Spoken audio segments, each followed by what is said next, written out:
So this is Christmas, and what have you done?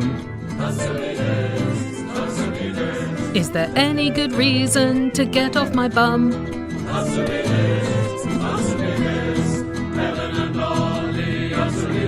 Just before we get going on the actual matters at hand, which are Christmas questions, thank you everybody for sending them in, we should just issue our annual health warning on this, which is if you're a parent listening with younger children right now, you may choose to have the magic ruined for them through some other mechanic and turn this episode off and listen to it personally in your own headphones, not with young company. Yes. Ho, ho, ho.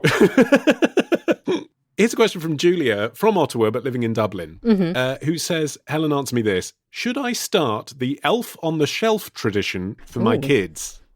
My oldest child is just turning 3, and my first thought was that elf on the shelf seems like a completely fabricated tradition. All traditions are fabricated. That's true. God, that's profound. Whose main purpose is to stress out parents and or make kids feel guilty. Perfect. On the other hand, I'm looking for small ways to make the winter more festive without creating tons of waste. And I can see how my toddler would be very excited by having a visiting elf. Ah, I was unaware of Elf on the Shelf until a few years ago when I noticed celebrities were doing it for their kids and posting it on Instagram. And what it is like you have this little toy elf or a couple of elves, and each night while the kids are asleep, the elves go off to report to Santa every day up till Christmas whether the kid has been good or naughty. Then in their spare time, when they've come back from the North Pole, they fuck around a bit in your house. If people really go for it, then the elves might have like their own little bed. They might be getting drunk on wine. They might be cutting up bits of paper. And each morning the kids leap out of bed to see what the elf's been getting up to this time. You can't touch the elf in case the elf's magic evaporates. Clever. That's what the Elf on the Shelf is. So hold on. So they're not actually on a shelf? I mean, they might be, but they don't have to be. Yeah, it's non-obligatory. If they can get to the North Pole, they can get to the other side of the living room. So it's called Elf on a Shelf, but it might actually be Elf in your knicker drawer. Well, Elf on the Shelf is trademarked. So if you don't want to tangle with that, maybe you want to go for Elf in the knicker drawer. Trademarked by who? Where did it come from? Yeah, it was trademarked by the author Carol Aebersold and her daughters. She wrote a book about the Elf on the Shelf based on a tradition her family had with a Christmas tree ornament of theirs where it didn't go anywhere at all. It just hung on the Christmas tree, but each day it would be watching them. So apparently her family had been doing that since the 70s. Okay. So she and her daughter wrote this book, and they self-published it because all the publishers said no. So they got 5,000 of the books printed and they sold them in a box with a little toy elf for $30 each, and it all sold out. And that was 2005. That's how old this tradition is. Just 15 years. And she said after they published the book, they heard from other families who were like, yeah, we always did that too. But it wasn't a marketed tradition. It wasn't really a thing, apparently, until this book, because the book was so successful. What I don't understand is why Julia says that its purpose is to stress out parents. What's the stress? Well, I think it's just the pressure of having to think of things every day, different funny things for the elf to do. Oh, the elf moves around the house. Right, so that's the point. Oh, God. Every morning the kid wakes up and has to find the elf in a different place doing a different thing. Yeah, don't need that in my life. You see? Yeah. I enjoy reading the rebuttals of Elf on the Shelf where they're like, the elf is an agent of the surveillance state.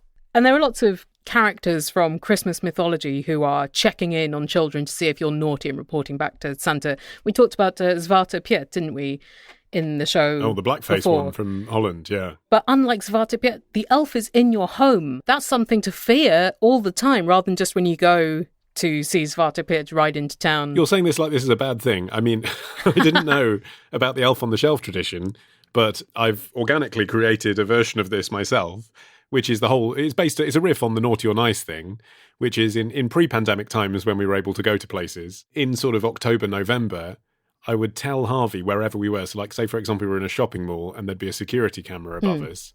I'd say that is Santa watching to see if you're naughty or nice. And it's amazing how many things, once you start looking for them, are wall mounted to ceilings. Like, little speakers. Oh, wow. Anything that looks like it could be a webcam, like an alarm sensor. So that's been really useful to just be like, be a good boy because Santa is watching right now. And like, this is your opportunity to impress him.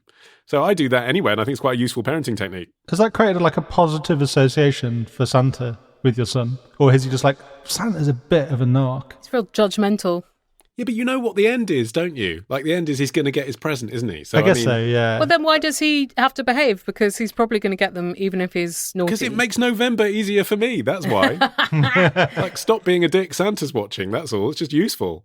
I read this fun essay where they're saying, while the elf may be part of a pre-Christmas game and might help manage children's behaviours in the weeks leading up to the holiday, it also sets children up for dangerous, uncritical acceptance of power structures. If you overanalyse things about Christmas, and we certainly have for 14 consecutive years... It's a very complex occasion. Exactly. I'm not sure this is any different to any of that stuff. Like, it's just another mindfuck to put into the big Christmas cauldron, isn't it? Like, if people enjoy it, it doesn't bother me. Maybe it'd be easier just to get a surveillance camera affixed in your house. I wonder how many people do Elf on the Shelf, given that it's still relatively new. Yeah, I think in the UK, probably not many. I vaguely heard those words, but I don't think it's part of everyday parlance, is it? I mean, I've got primary school age children. I've not come across it as a growing trend here. Have you come across any of the parodies, like Mensch on a Bench, and it's a toy that looks like a rabbi? I haven't, but that sounds like a stocking filler someone would give me, so I will act surprised when they do. Here's a question from Katie in Upton, who says, I work in the NHS, and Christmas is the one time we allow foreign objects into the otherwise sterile walls of the wards, and we put up Christmas trees and other decorations, much like everyone else at this time of year. We also tend to end up making decorations from the things we see lying around the wards. We have made Christmas trees out of gloves, Rudolphs out of piss bottles, snowmen out of medicine pots, and wreaths out of blood bottles. Ingenious, Katie. And I have to say, they're actually really good. I bet they are. I've seen those piss bottles and they're a great shape for putting characters on. Preferably if they don't have piss inside. Well, Katie says as a cross-reference here that we should Google hospital Christmas decorations to get a sense of the kind of thing she's talking about, which I did. And I found a hugely enjoyable photo of a hospital ward where they've taken some green tinsel and hung it in like an up and down formation so it looks like a reading from an ECG. Wow! Oh. That's cool. That would cheer me up. Yes. Also some Christmas lights made out of prescription bottles, which, I mean, genuinely look like young British artist era concept art that would sell for millions. Katie says, while this is all good fun, I am unsure ethically about whether we should be doing this. Ollie, answer me this. In an underfunded and tight NHS, is it okay to be wasting resources on making decorations? She's asking me. She's not asking the health secretary. But yeah, okay. Given the current cabinet, I would trust your opinion on this about as much, and it's probably about as well researched. Hey, I'm an Oxbridge English graduate. I can run the country. Or is the impact so tiny that it is acceptable to bring some happiness to otherwise miserable patients? I'm not sure either way. I think you can probably judge it in your own medical environs, actually, Katie. I mean, I think in some places... You know, if you know, for example, at the moment in the current climate that there is a lack of PPE in your local region, then clearly it would be in questionable taste to use what little you have to make a Christmas display. But if you know that a particular product is in plentiful supply, possibly there's even a surplus because people have overordered because of the crisis this year, and you know that it will bring a smile to countless patients and staffers. What cost a smile, Katie? What cost a smile? And what's the health benefit of a smile, huh? Yeah. Absolutely. So go for it, I say, generally. Also, if someone needed 2 piss bottles at a time when they probably could have used 1, you wouldn't think twice about using the piss bottles. The original lyrics to Celine Dion's Think Twice. When I was in hospital, everything was disposable, including the scissors. Right. So when they had to cut dressings for wounds, they would use these disposable scissors that were also shit scissors because they were disposable scissors. So they'd have to use 2 pairs of scissors just to cut a plaster. So there is also quite a lot of wastage built in. Yes. I know that this year there's been so much talk about like PPE and the shortages of that and not wanting to waste that and how stricken the NHS has been about that. But I would assume Katie's not talking about like using thousands of masks to make a glacier landscape. For example, the packaging that the stuff came in, you know, you could use that. That's a good idea. I mean, that is literally landfill, isn't it? There's a lot of cellophane. You could make like paper chains or snowflakes out of that. Yeah. Martin, when he was working in medical physics, used to bring home items that were no longer sterile, so they couldn't be used for patients, but they also hadn't been used on patients, so they were safe. Like the pens that you draw on a patient before surgery. He also brought home... I did ask. I didn't just tea leaf them from the bedside of someone having an operation for breast cancer. But it was basically like, if the pen had been opened, even if it hadn't been used, it couldn't be used anymore, which meant free pen for Martin. He once brought home this very large needle that was purposed for thrusting into someone's perineum and shining a laser beam us bit. That's right, yeah. For what purpose? To cure cancer. No, I understand its intended purpose. Why did he Not bring for it home? funnily. I brought it home because it was out of date. So even though it hadn't been opened, it couldn't be used. Right. For what purpose? Why? What did you want to do with it? Well, you just don't know until you have one. Wait, wasn't there a reason I got it for you? I think you just thought I could use it for craft, and I used it for curling the hair of a doll I was making. Well, there you go. And who knows what else I'll use it for in time. Good. Here's a question from Richard from Loughborough, who says, I started to wonder about the turkeys that are given a pardon on Thanksgiving by the standing president. I wonder about that every year, Richard, and then I forget to Google it, so I'm glad that you brought it up. All I know about it is what can be summarised in an Anne Finally story on the news at 10. So, Helen, answer me this. What happens to the pardoned turkeys? Are they fattened for another year and then eaten anyway? No, it varies what happens to them. I think in the year 2020, they are being sent to Iowa State University. Of course they are. I think because the turkeys came from Iowa. Right. What is pardoning the turkeys about at all? Okay. From like the late 1800s, people would send the president gifts of turkeys, particularly turkey farmers. Why? It probably was quite good promotion for your turkeys. Okay. Out of generosity, it was a valuable bird, as we've ascertained on previous Answer Me This Is. And the pardoning, it's an oldish tradition, but it's not really been like that set until fairly recently. I think Reagan was the first one to do it regularly, and apparently it was to deflect difficult questions about Oliver North. He's like, haha, well, I'm going to pardon one of these turkeys that the president's been sent this year. But I think JFK also did it, but didn't use the word pardon. So people are like, well, does it count when he was just like, I don't think we're going to eat this one this year, send it back to the farm? Yeah, so to actually use the word pardon, it's a good point. It's quite a subversive thing to do, isn't it? It's quite a surprise in a way that a Republican president would have been the person to do that, because it's slightly undermining the whole presidential authority to be able to pardon actual people who, might be facing execution, to say, I'm going to do it with the turkey. Yes, I suppose it is trivialising the whole thing. I think it became really codified under George Bush the first, and I can't remember what his game is, but it often seems to be the president would use the turkey, like going back decades, the president would like mention the turkey and be like, we're going to reprieve this turkey to stop people asking them political questions. But it wasn't annual, I think, until Bush. But now it's a whole thing. So there's a presidential flock of contender turkeys. I think it's like 50 or 60 of them that are all hatched and raised in the same conditions as commercial eating turkeys. Then they winnow it down to 15 to 20 turkeys. I think they choose the ones which seem to respond the best to handlers and how good they look, because they've got to look like a real classic turkey in the photo shoots. But of course you're not going to eat them, because they're celebrities then, aren't they? It's basically the plot of Charlotte's Web. They kind of train them up to be used to crowds and lights and just standing around having their photos taken. So all this is quite traumatic. They're showbiz turkeys. And then the best two get chosen to go to DC, whereupon I think they stay in a hotel. You're coming to DC. You're in the final of America's Next Top Turkey. Yeah, or America's Next Dead Turkey. I suppose it would pay to be the less delicious looking turkey, wouldn't it? Because that means you're more likely to be spared. I don't know really what motivates people to vote for one or the other. Maybe they like the name, maybe one of them is more beautiful to them. Who votes? It's open to public vote. There's like an online poll. And then they were sent to different places. So Ronald Reagan sent the turkey to a petting zoo. And then for years they were sent to a place called Frying Pan Park in Virginia. That doesn't sound like a place I'd want to be if I was a turkey. Right. Sometimes they were sent to Disney World or Disneyland, I guess because they're celebrity turkeys. This year, Iowa State University. For the last few years, they retired at Virginia Tech. There was a little retreat for the turkeys called Gobbler's Rest at Virginia Tech College's Department of Agriculture and Life Sciences. I'm now thinking of that Ben Affleck, Jennifer Lopez sex scene with Gobble in it. Oh, God. What, in Gili? Yeah. And then they live quite a cushy life, but they don't live for very long, usually only a couple of years because they're in showbiz. That's how it spits you out, doesn't it? They've been bred for eating. So they've been raised to grow very fast at the beginning because eating turkeys tend to be quite young. Oh no, do their legs break and shit? I don't know whether it's that or whether just their organs are not built for longevity. Yeah. Might be a live fast, die young kind of life. So maybe it's better to be eaten. Get shat out by the president. I've got a question. Email your question to answer me this podcast at googlemail.com.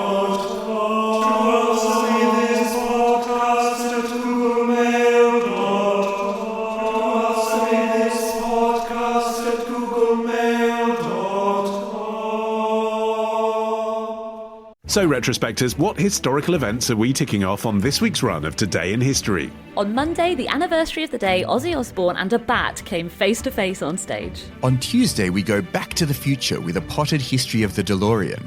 On Wednesday, why is the Pope guarded by those guys in floofy hats? On Thursday, how the Rock and Roll Hall of Fame ended up in Cleveland. And on Friday, was Henry VIII really an asshole, or was it just the result of a jousting accident? We discuss this and more on Today in History with the Retrospectors. 10 minutes each weekday, wherever you get your podcasts. Here's a question from Nick from Michigan, who says, Ollie, answer me this.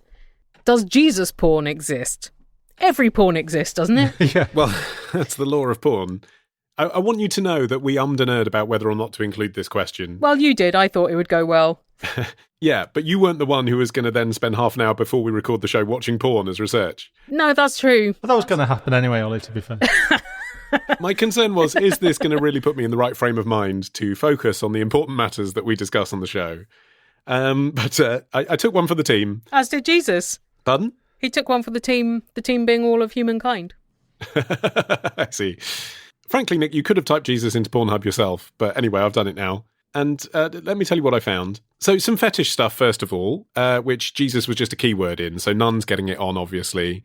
Breaking my vows, which is basically a twist on cherry popping.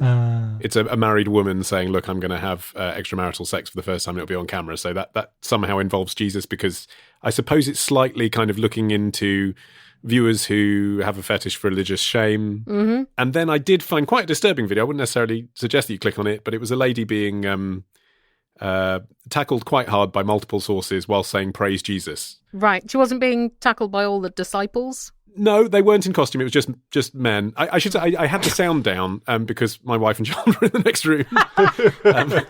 The things you do for this show. I didn't see the full video as it was intended, but on Pornhub, Helen, you do get a very good idea of the content within a few seconds. So that's essentially what it was. But what I didn't find is someone, dressed as Renaissance art Jesus, which is interesting, I think. What if you searched for Christ porn? Did you get different stuff?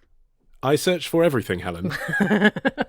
I appreciate your diligence. And it seemed to me unlikely that there was so little Jesus porn that it seemed to me that actually Pornhub had probably intervened to censor or cancel some of the search terms around that. I don't have any evidence of that apart from circumstantial evidence that I'm describing, but it's interesting when you bear in mind that they actively promote videos that use incest as a keyword or like racially demeaning words in their descriptions, that they seem to have filtered out some of the Jesus porn. That seems to be the case. Do they have any other religious porn? Like, is there like Moses porn? Banged by Buddha? I did not search around for that. I felt like I'd done my bit. But what I did find, when you look into the world of gay porn, there is an example. It's from 2007. It is from a studio called Dark Alley. And it's a film they released called Passio. I think the year after The Passion of the Christ was released in cinemas. If you're interested in watching this, it is available on Dark Alley's website behind a paywall. But as I was looking purely for research purposes, I will admit that I did find it for free on Xhamster. Anyway, in that video, they do depict the Last Supper, where the disciples and the Jesus figure, and I'll return to that in a minute because it's not really Jesus, I think. Oh. The Jesus figure consume grapes off each other before a hot session, and also bagels, bizarrely. I mean, that's not historically accurate. And the final scene is Jesus on the cross being whipped with a leather flogger by a priest. So sort of cock worship, kind of subdom stuff with Jesus tied up. Mm-hmm. But then at the end, which is interesting, I'm pretty sure this doesn't happen in the New Testament, the priest unties Jesus, who leaps down off the cross and begins dominating the priest and comes on his ass. Oh, that's maybe lost in the translation of the Gospels. It's a happier ending than the one I recall. I mean, maybe not for all of humanity, but for Jesus, certainly. So what I found interesting was that seems to signal to me that it's not really Jesus porn. It's obviously a Jesus fetish, isn't it? But it's not really Jesus porn because it's not the story. Well, it would be a bit of a downer if your porn ended with someone dying from crucifixion. I mean, they have to take some liberties. But also, when I talk about the Jesus figure, he is a skinhead in this. He doesn't have a beard. He doesn't look like the Jesus we're used to seeing in Renaissance art. The white Jesus. He looks like Richard Fairbass, circa 1990. That's what he looks like. Wow. Does he say, I'm too sexy for this cross at any point? It's also not filmed outdoors, the crucifixion scene, sort of Life of Brian style. It's filmed in a barn. So it's obviously not period in that sense. Maybe they filmed it in a barn because either weather or they didn't want to be filming a crucifixion or pornography in the open air. Yeah, there are other reasons for not wanting to film porn in the open air, aren't there, which are nothing to do with religious sensitivities.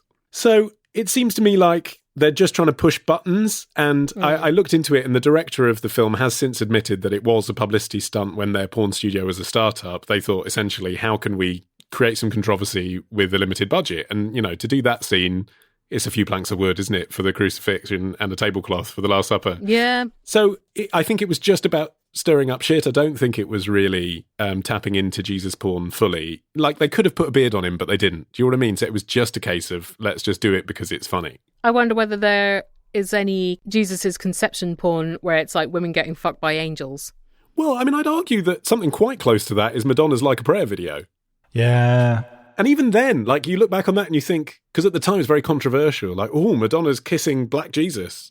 But actually the very fact that they cast a black man as the saint in that video, again, like, takes it away from someone actually having sex with Renaissance art Jesus. That's the thing that I really struggled to find, which I do find interesting. Well, she's sort of like simultaneously transgressing that, like, the interracial boundary, isn't she? And also, reframing Jesus as black whilst going, oh, it's not Jesus, he's a saint. Yeah. She sort of gets it always, if you excuse the expression. But why wouldn't Jesus have been a black man? Well, he probably was. That's the point. But she's saying that, but she's not saying that at the same time. She's got to get out. Yeah, when the Christian right comes after her, she can be like, no, it's saint, whoever. Do you think the controversy over that video was so much that pornographers were just like, I can't be arsed with the problems that this will make? Well, I mean, having watched Passio, I would say that the performers very much can be asked. But I think it might just be that actually the realities of filming porn is that actually when the performers get to set, they don't necessarily know what the scenario is going to be that they're doing even. Yeah. And possibly it's a bit much to ask them to dress up as Jesus. Yeah. But if you say, look, this is a fantasy, we've decided to frame it a bit like the crucifixion. Also, there's possibly just not that big a market for it. A fun fact I found out is that Christmas is the lowest ranking day for porn video streams in the USA. Wow, I wonder whether that's just because people don't get enough private time. I think so, because the second least popular day for porn video streams in the USA is Thanksgiving. Yeah, But then the two most popular days are December the 27th and Cyber Monday. But yes, it does suggest that it's sort of bottled up and people can't find a moment, and then as soon as they can, back to normal routines. Also, maybe it's just waiting for the big meals to wear off. One more fun fact that I discovered along the way, related to my search inquiries here. Mm-hmm. Across Europe during the Middle Ages, there were at least 12 holy foreskins. I'm sorry, what? I know, it sounds like something that Batman and Robin would say, wouldn't it? Were they selling the relics? Was it that kind of thing? Yeah. A baby's foreskin from 1,500 years before, I reckon, would have been disintegrated? It had been preserved, but I don't know to what extent that's possible with human skin. That's right. So at the time, churches in Paris, Boulogne, Metz, Nantes, Antwerp and Bruges all at some stage claimed to own Jesus' foreskin or a piece of it. And in 800 AD, the first holy foreskin was given as a present to the Pope. Wow. By the first Holy Roman Emperor, Charlemagne. The myth was that the Virgin Mary had kept the holy foreskin in a leather pouch before giving it to St. John. And then for the next 7 centuries, it remained in the pouch before someone, possibly an angel, gave it to Charlemagne. What did she suppose St. John wanted to do with it? Well, what does one do with a foreskin of any kind, holy or not? It's a party trick at best, isn't it? If your friend's mum gave you your friend's foreskin, what would you say? Yeah. It truly is a bespoke gift, I guess. Why are all Yaz fan sites just about one thing? The Only Way Is Up is not the only song she sings. What about Abandon Me? One True Woman, All Good Thing Going. Her single from 96. You should make your own Yaz site to fill in the gaps. Since you seem to think all the current Yaz sites are crap, go to squarespace.com, build your Yaz site and put Yaz back on the map. The Only Way Is Up. Super duper festive thanks with bells on to Squarespace for sponsoring this episode of Answer Me This. Squarespace have just introduced a new feature where you can have member areas And that's not a penis thing. But it can be. Yeah, I guess so. It doesn't have to be. What it means is that if you're a podcaster, say, and you wanted to have special podcasts that were only available to members, you could do all that through Squarespace. And you can have different membership levels. So you could be like, okay, super fans get a double magic podcast.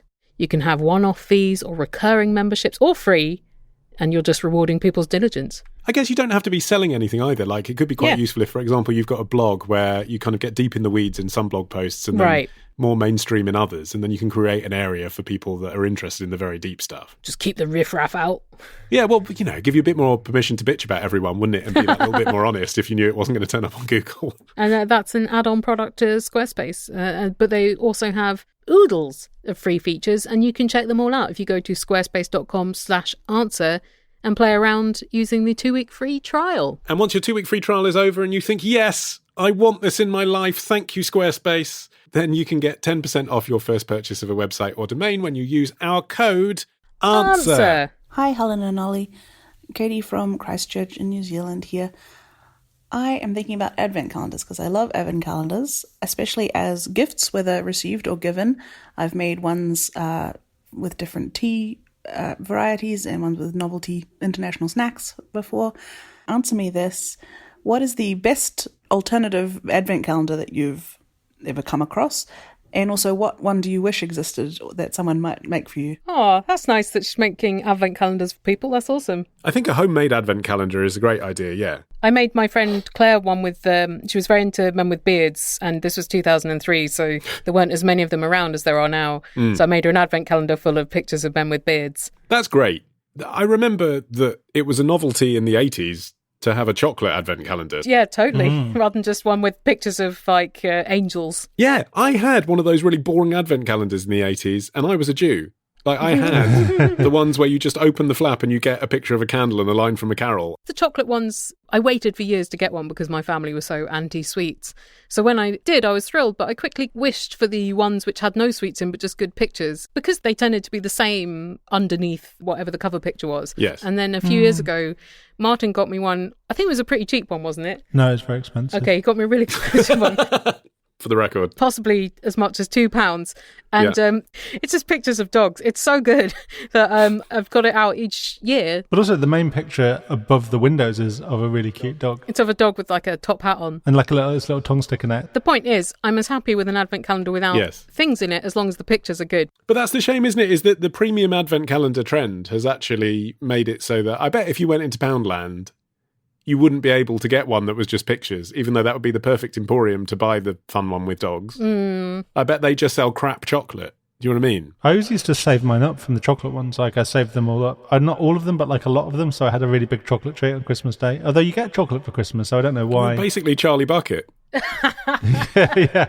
Aww. I think that's quite a small Venn diagram, isn't it? Like, what's the thing that you want one of every single day for 24 days? Vitamins. and it's got to be fun. It's got to be a treat. It's not got to, if you did it every day, it would kill you. Like, I don't know, like a big block of cheese or something like that. Well, they do cheese advent calendars. Are they just tiny little cubes, like in a sort of 70s cocktail party? Yeah, they're like Baby Bells. Like, if it comes with a giant slab of cheese, that would be concerning. It comes with a whole Parmesan wheel. But yeah, I can't remember when I first noticed the deluxe ones. Maybe about 10 years ago. The first of the truly premium ones was Liberty, the historic London department store. They started doing their premium beauty calendar in 2012. 2012, right. So that seems to have really inspired the trend because now premium calendars, so-called, account for 2/3 of advent calendar sales on the high street in normal year. But is that for total of money? Because some of those advent calendars cost like 150 quid, so it would make sense that they account for more of the sales if you're talking about total money rather than units. Yeah, the Christian Dior one is £350. And you call yourself Christian.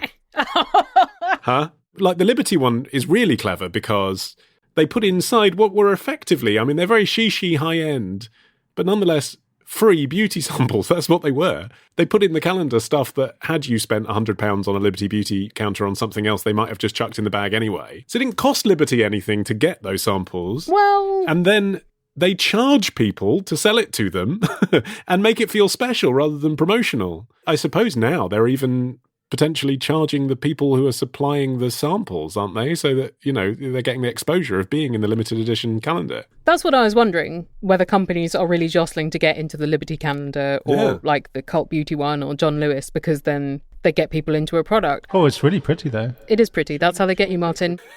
I wouldn't mind just having the calendar and not all the shit. The Liberty 2020 calendar, by the way, is retailing for £215. Care to guess how much they claim the contents are worth, which include full-size products?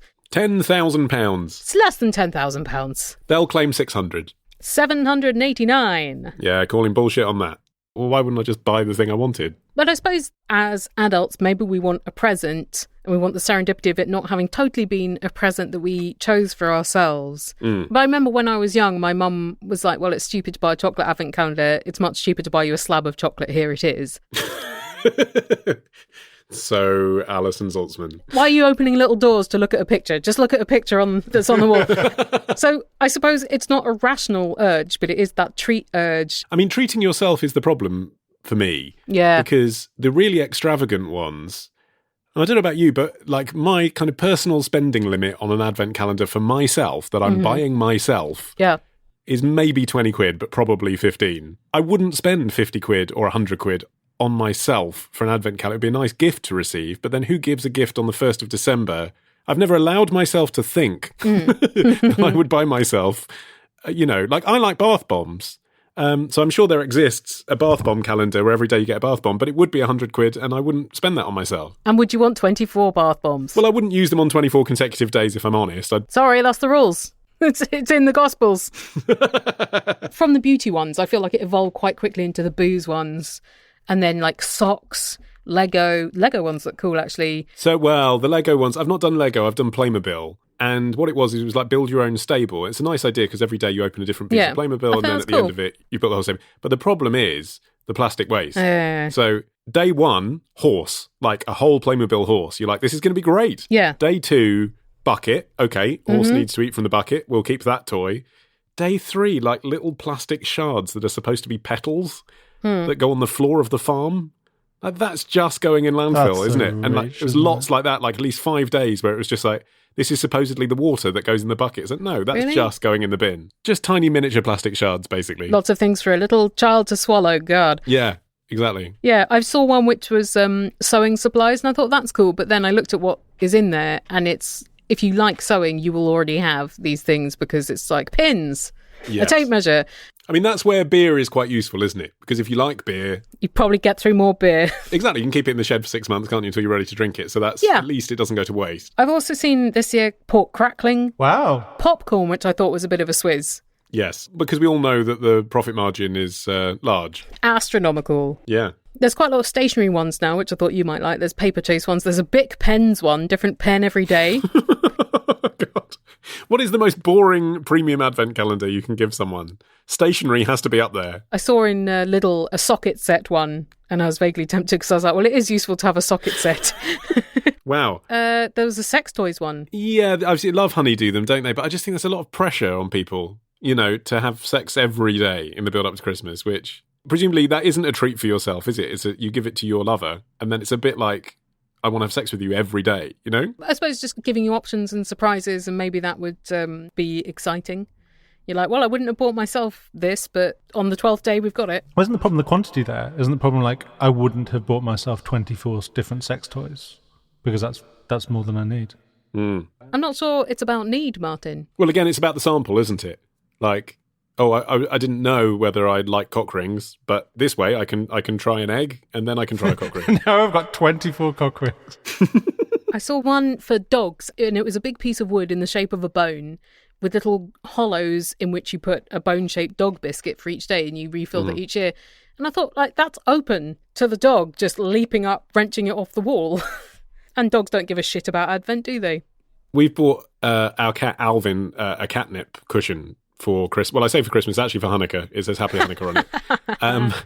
But it's difficult to know where to hide that around the house. Obviously, he doesn't understand the concept of the holidays. Yeah. But he will smell out catnip and try and eat it and hump it and do the things cats do. So, like, where do you put that? So I've had to bury it between cushions at the back of my wardrobe, but now, of course, all my shirts will smell of catnip and he'll probably claw me to death. You're going to be irresistible to him. If only. He's not interested in me, so prefers my wife. Well, this is the way to get him interested in you. A reeking of catnip. I'm Humphrey, and on the Twitters, I follow at Helen and Ollie.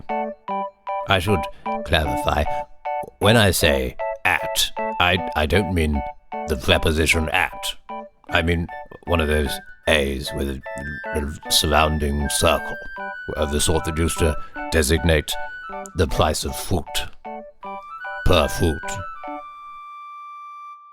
Thanks to the Great Courses Plus for sponsoring Answer Me This. The Great Courses Plus is a gigantic online library of thousands of lectures from experts on all sorts of different topics. And you can sit on your arse and learn. Or eat your lunch. I ate a cauliflower salad this afternoon whilst I learned about screenwriting. Well, that sounds very wholesome.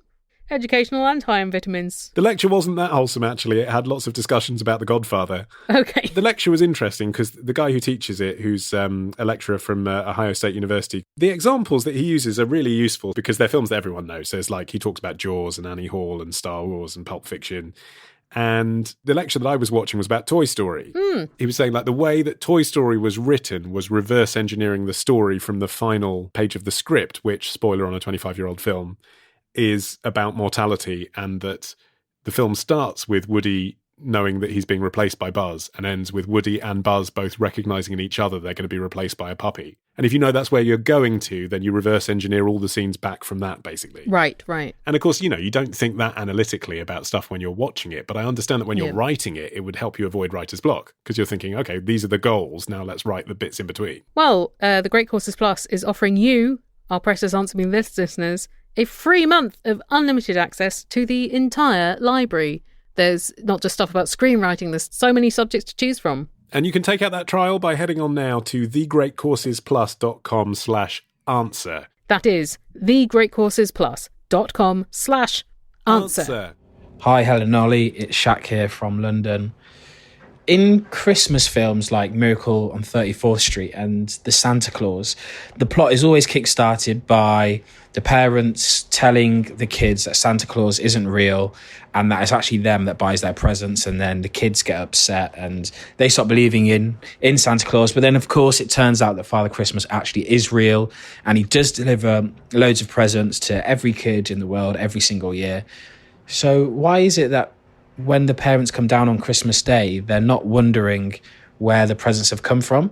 Are they just assuming that their significant other bought all of the presents and didn't tell them about it? Answer me this. Where do the parents in Christmas films think that the presents have come from? And why do they never question it? Well, two possibilities. Firstly, if it's one of these 80s films, probably the parents are poor communicators. So one does probably just assume that the one buys all the presents and never thanks them for it, which is weird. In most relationships, that wouldn't be very functional. Is it the dad like, of course, mum has bought presents, and the mum is like, wow, dad did a thing. Well, I don't want to mention it because he might be angry that I'm suggesting that I'm surprised that he's done a thing for our children. Plus, that's my annual allowance of him doing a thing. Yeah. The other possibility is a little more complex, and I think that probably there's less evidence for it, but it is that maybe the truth is that when you get too old, Santa stops bringing you presents. And the parents, rather than saying that to their children and hurting their feelings and being like, well, you're too old, so that's why Santa's going to stop bringing you presents, they pretend that Santa doesn't exist as a way of saving their children's feelings. Or is it that the parents are like, well, I still bought the majority of your presents and I'm sick of someone else getting the credit? Isn't it more that they've typically in these films been on a journey, haven't they, where they too have learned the real value of Christmas? So I guess to some degree, all the parents in these movies, like all protagonists in all Christmas stories ever since A Christmas Carol, are basically Scrooge, aren't they? So on Christmas Day, they're bewildered by the magic of Christmas. There's no place for cynicism, and they're probably literally not thinking about that. Even though on Boxing Day, maybe they would face that hard reality. Like they'd sit around the dining table and be like, that was weird, wasn't it? But they're dazed on Christmas Day. Or maybe they've become so inured to Santa and to Christmas cheer that they can see the presents right in front of their faces, but are not truly acknowledging them mentally. The presents ENTS, not the presents ENCE. Yes. Yeah. There's a mental block on the whole thing. Their denial of Santa is indicative of their own depression and malaise. and feeling of disconnection. Because why would they also tell their child that Santa didn't exist unless the child was quite old and they were like, it's a bit fucked up that our 25-year-old son still believes in Santa. It's a bit fucked up that is the premise of so many Christmas films, though, isn't it? Bearing in mind it's the one thing people are a bit sensitive about, like what's the age at which we start discussing this? You know, there's a risk, isn't there, that the kids watch the film and start thinking about that. Seems to be a big crowd blocker to me. Well, it's like a crisis of faith, isn't it? It's a way to say to the kids, like, well, you get a bit older and maybe you start to doubt these magical things that happen, but look what happened to these kids. They doubted it. Even their parents doubted it. And look, we showed them. There's Santa doing cool stuff. I remember taking it on the chin when I found out that Santa wasn't real, but it was partly because of being the youngest person in the house and the last to know, and I just needed to catch up and be like, yeah, sure, I've always known. Yeah. Yeah, but you're someone who wanted to just so desperately be an adult. You were probably like, that's another thing ticked off the list. Well, because I was too vulnerable in my ignorance. That's why I wanted to be an adult. You're at risk when you don't know things and everyone else knows them. Well, let us ruin another thing about Christmas for everybody. It's a question from Simon from Gosport in Hampshire, who says, with the impending Yuletide season and the realisation I had made a mental note to recycle the many boxes of old decorations in the loft back in January, I set to it. After some time sorting through everything, I emerged from the loft coated in a fine layer of glitter. And dust, I presume, if you've been up in the loft. Glitter and dust. That's evocative, isn't it? Sounds like a Bette Midler album. That's all the life there is to life, Ollie. Glitter and dust. Due to its apparent negative suitability for recycling, as I was finding glitter up my nose for a day or two afterwards, Ollie, answer me this. What are the health implications of inhaling these tiny bits of plastic? And that's disillusioning for a start, isn't it, that glitter's tiny bits of plastic? Disillusioning because it ruins the magic, you mean? What did you think it was? Made by fairies in an elf farm? Well, I thought it might be tiny bits of shiny metal or magic dust. No, it is tiny bits of plastic, and the reason that it has health implications for humans, because actually most of the stuff about glitter not being recyclable focuses on the fact that it can affect wildlife, because the glitter particles can then pass through sewage treatment filters, and then they can end up being dumped into the ocean, and then the fish can eat them. But of course, what then happens is we then eat the fish. So it can end up back in our stomachs, which is actually, I think, for a lot of people, especially people who are meat eaters, something that's maybe would give you more pause for thought than simply just saying glitter can't be recycled, is realising that you might end up eating it. And it might be part of the reason behind the alarming microplastic pollution that's been found in tap water, glitter. Oh. So in terms of like what it could do to you, ingesting glitter, I suppose it could make your stools kind of funky, but worse than that, it's foreign chemicals in the lungs and bloodstream, basically. So it's not necessarily any worse than, I don't know, standing next to a car and inhaling the fumes, but it is potentially as bad as that. And also it can give you blindness if it gets rubbed into your eyes. Ooh. Yeah, a friend of mine got a scratched cornea from glitter eyeshadow. I feel sorry for the people who are like just opening a present and then some glitter flies into their contact lens and that's it, you know? There is glitter that isn't made of microplastics, right? Which I've only just discovered, which is made from vegetables and seaweed and minerals and biodegradable stuff like that.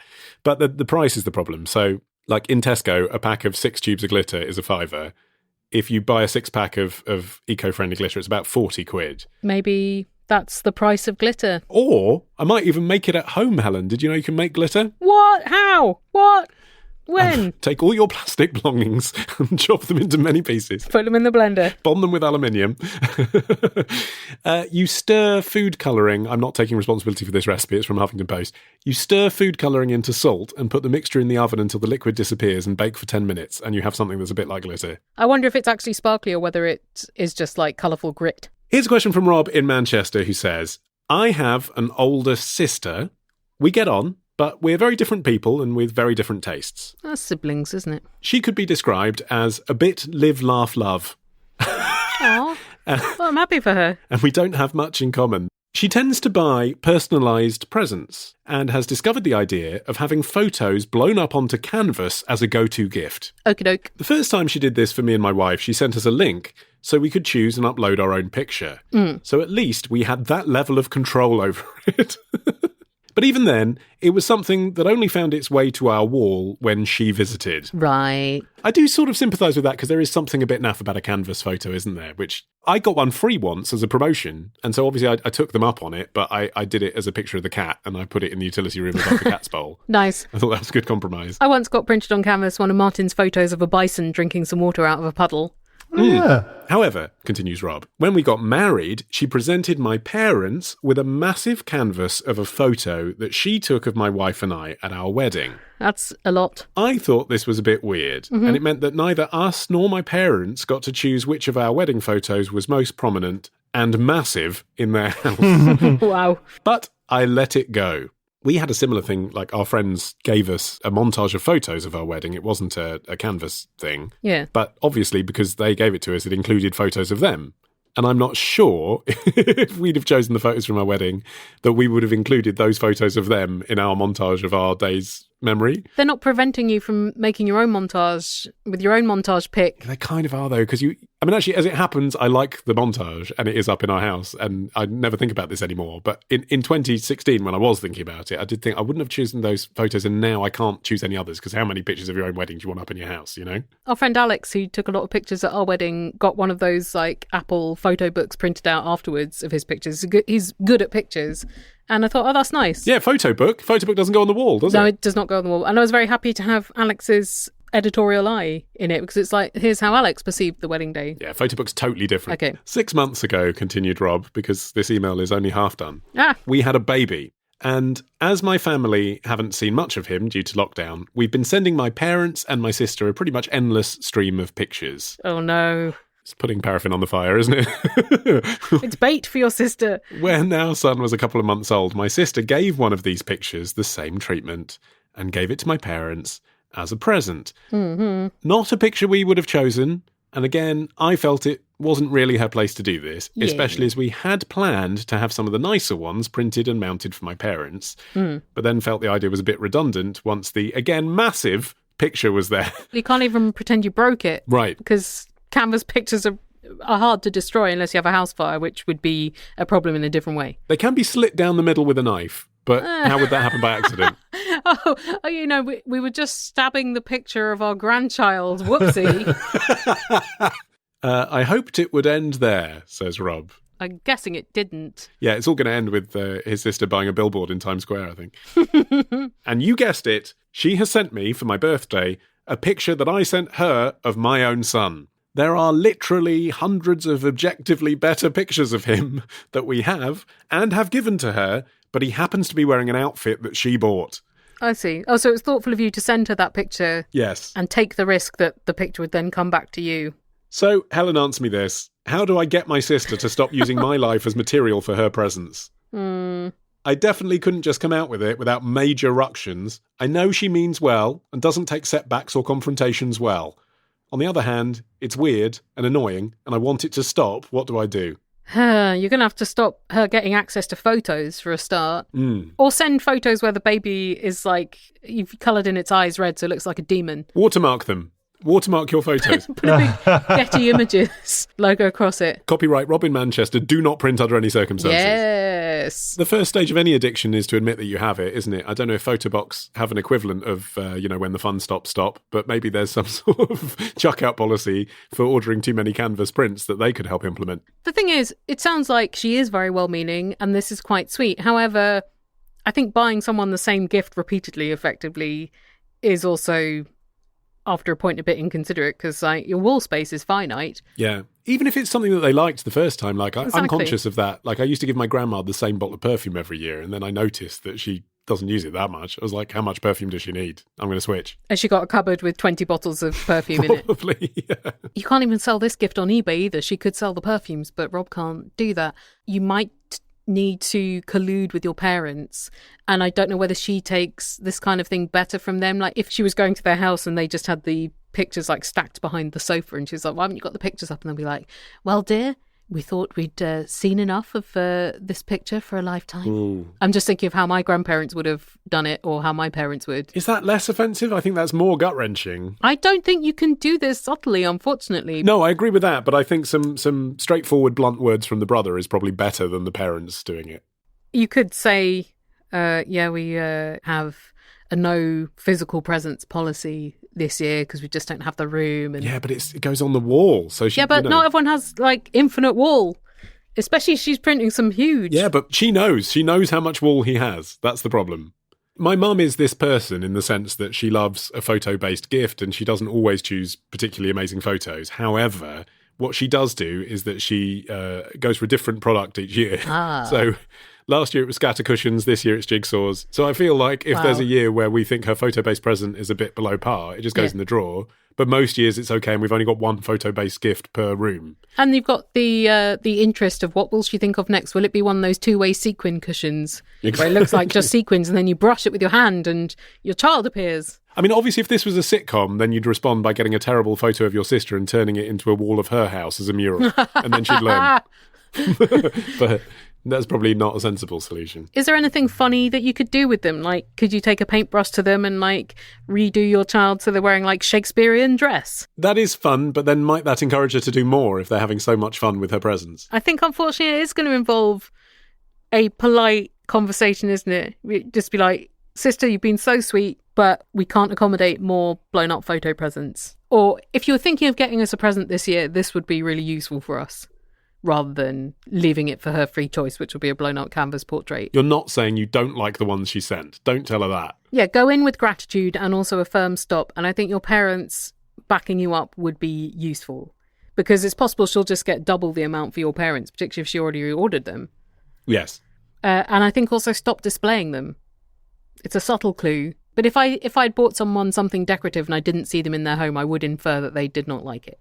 Yeah, it might take years, though, especially this year. I mean, I don't know how often she's been round to the house. Yes. But yes, in a few years' time, she might get the hint. Yeah. Well, the perfect gift for you to give us this year is, of course, more of your questions for us to answer in Answer Me This in 2021. You can email us, or you can record yourself on a voice memo and email that to us. That's probably the best way to get your voice questions to us, because we do love hearing things in your voice, but Skype is increasingly unreliable at delivering those messages. There have been a lot where I just get an error message and I can't hear what you have to say. And if you forget our email address, it is emblazoned upon our website, AnswerMeThisPodcast.com. And also, what an excellent time of year to listen to the Answer Me This Christmas album.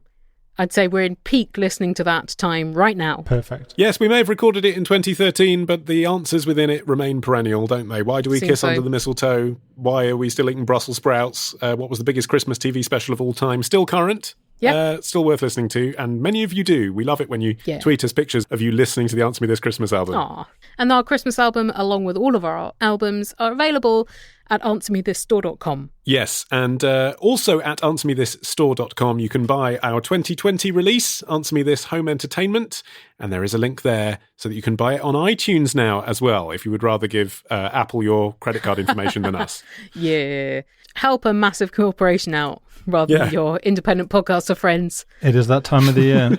And you can also listen to our other work. Ollie, The Modern Man usually has an absolute banger of a festive episode. What have you got for us this year? Yeah, well, at the time of recording this, we haven't yet recorded The Modern Man Christmas Spectacular for 2020, but there will be one, and I'm sure it will be supremely festive, because it always is.